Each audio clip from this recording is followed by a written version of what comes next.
worked in casinos since I was 19 years old, just as my mother and my grandparents before me. I was a typical casino-employed Native American. I worked on and off in casinos for years. Then one day I was promoted to casino executive.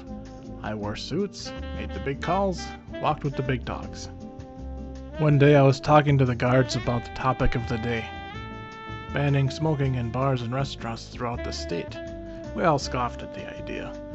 I proudly proclaimed that by alienating the smokers, these businesses would go bust, but a state law would not affect us as we are a sovereign tribal enterprise. All of us who worked at the casino had to accept the condition of working around secondhand smoke. The alternative was not working here.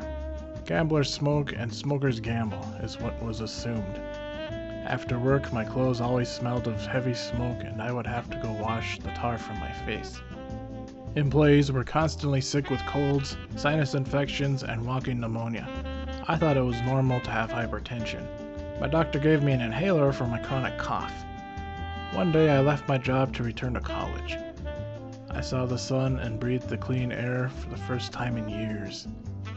I was basically a nocturnal being that spent his days in a dark, smoky cave with only the artificial LED light of the slot machines.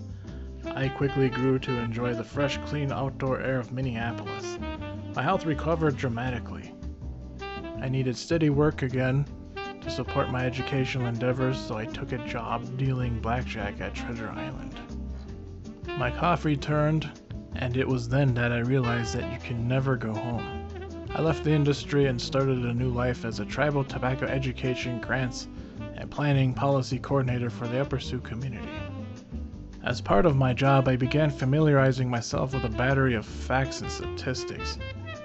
I had learned that secondhand smoke was probably the root of all the employees' illnesses, and that most gamblers and people are not smokers. I had become awakened to the truth.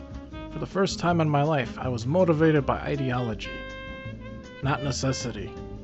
As an executive, I cared for my fellow employees. As a T-TEP, I care for the health and well-being of all. I do not want children growing up to work in a smoke-filled work environment.